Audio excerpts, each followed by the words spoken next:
Hey everybody,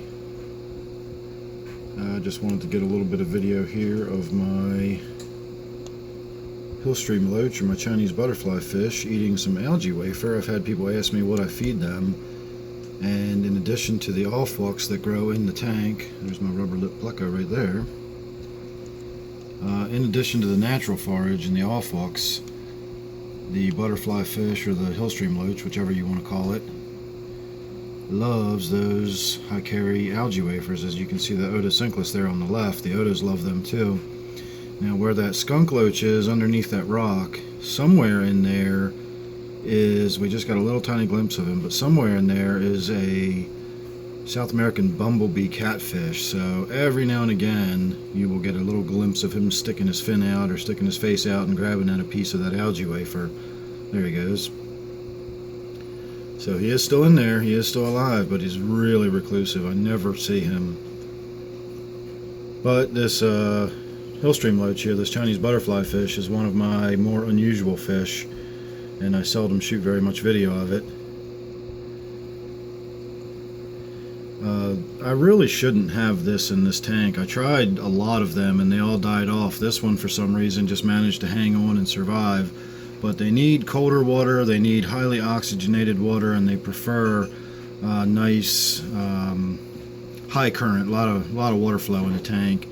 So I've accommodated as best I can. You can see there's plenty of water movement in this tank, and it's a cooler tank. It's not as warm as some of my others. This one sits probably just a couple degrees above room temperature. Look, you can see the barbels from that catfish sticking out from under the corner of that rock, just on the other side of that Oto.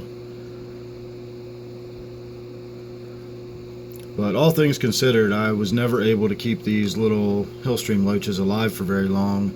The Reticulated Hillstream Loaches, which I think are even prettier than this one, they never lived in my water for very long at all. I had more success with these regular Hillstream Loaches than I did the Reticulated.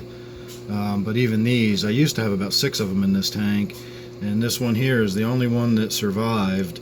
And eventually I stopped trying because, you know, I don't like just killing fish, and it was clear that they weren't going to survive in my tank very well. But he's been in here for probably 2 years now, so I'm pretty, confident that he's going to make it. After a couple of years of being in my water, he's obviously adapted to it. But the other ones were not able to, and that's, for that reason I'm not going to probably ever try to get one of these again. I just don't have the right tank set up for it. Neat little fish though. And I think there's some discussion as to whether they're considered loaches or not. I know they're related to a loach and they're like loach cousins or something. I think it all just depends on how you want to define loach, and I think there's some argument as to whether you could call it a loach or not. Seeing more of that little bumblebee jelly today than I've seen in a long time. This is rare, this is downright outgoing for him.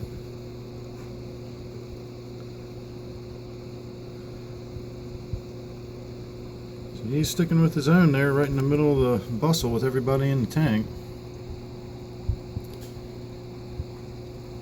It was interesting, a few minutes ago I was getting a little bit of video. It didn't turn out real well, but the Otocinclus was actually grooming the back of the Hillstream Loach, while the Hillstream Loach was chewing on an algae wafer, and then the Otocinclus was like going up and down the Hillstream Loach's back.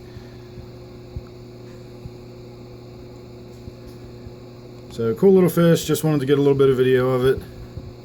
Again, this is one of the ones that I don't shoot too much video of, and I really should because it's a really cool fish.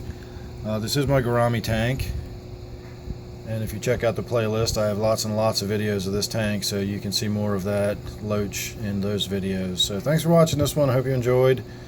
Please subscribe, that way you won't miss anything I've got coming up. And I thank you for watching this one. I'll see you real soon on the next one.